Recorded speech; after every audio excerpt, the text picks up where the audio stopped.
Ok, merci beaucoup. Merci.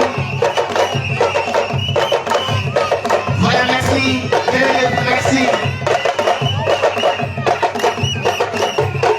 Merci. Merci beaucoup. Issa, vous avez la parole.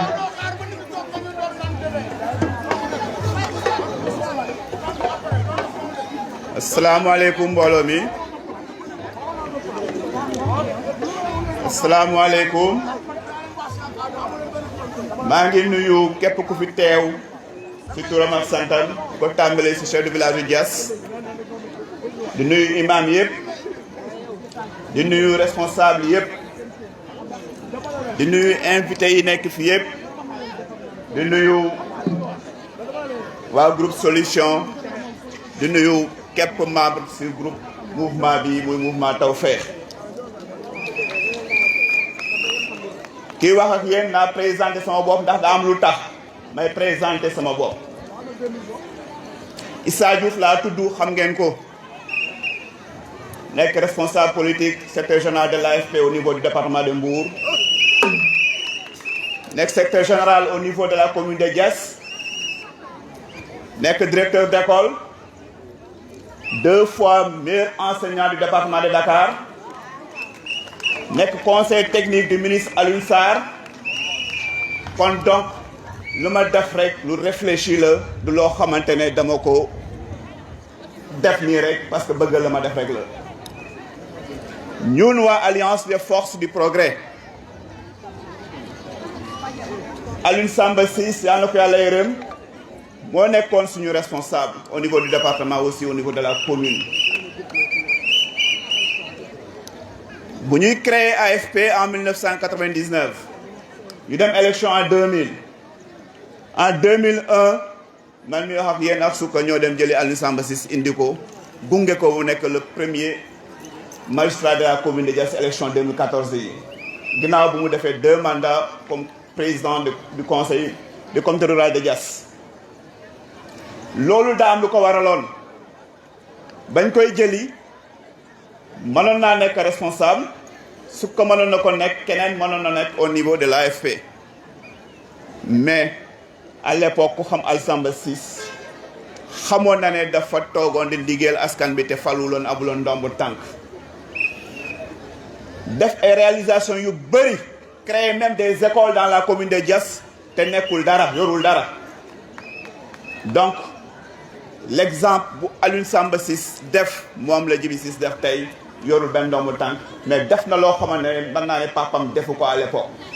Tàccu leen ma ñuy waay s'il vous plaît. te lu ñuy ñor ñun à Diass mooy le développement de la commune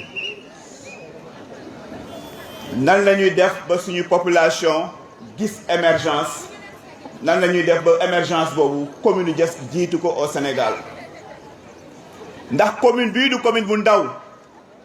Commune bu war a accueillir plus de 500 milliards d'investissement de l'État du Sénégal dans les années à venir du commune bu ndaw da nga koy teg si loo xamante ne kooku bëgg na askanam te wane na ne bëgg na ko man mi wax yéen mënoon naa nekk candidat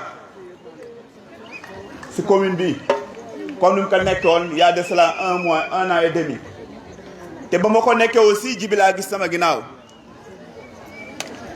kon donc tey su ma nekkul candidat su ko bëggee nekk te ma xam ne am na capacité am wane na ko jëfe na ko aussi pendant des années ci suñu wet ànd ak papam ma ne Djibi du bëgg man ma bëgg ñuy xëccoo.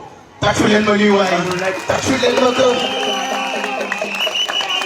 manul nekk parce que soo ko xesee suukar mënoo séparer soow ak suukar sa. ànd naan wala ànd tuur. Tàccu leen ñuy waay ay biir kër ga ngeen ko tàccu. Tàccu leen waay s'il vous plaît. kon man ak Djibi ànd ak gagné la wala ànd ak daanu lu sama am nangu naa ko te AFP bu ñu diriger ñun la majorité nangu nañu loolu. Tàccu leen ñuy waay. AFP nee na Tawfekh.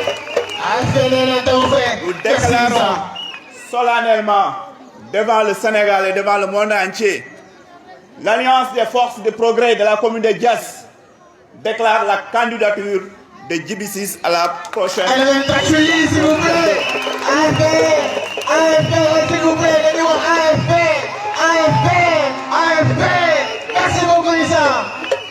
c'est un choix réfléchi. C'est pas un choix de cœur, mais c'est un choix réfléchi. Il a eu à travailler pendant des années. Il a eu à soulager la population de Diass pendant des années. Il a eu à faire des investissements pendant des années. Ce n'est pas aujourd'hui que nous allons lui mettre des bâtons dans les roues.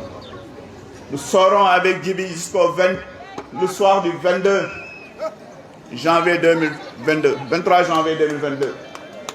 Et je suis convaincu que ce jour-là, vous qui êtes là, vous allez voter la liste Tawfekh lors de ces élections. Actuellement, s'il vous plaît.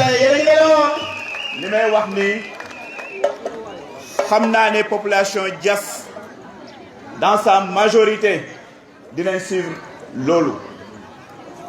am na ñuy wax nag gunge na papa mooy gunge na doom waaye c'est pas une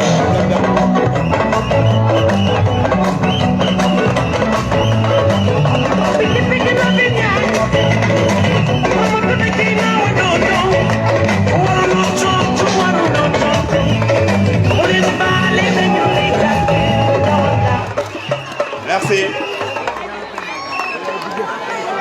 Dama ne du problème personne, mais problème vision le, problème efficacité le.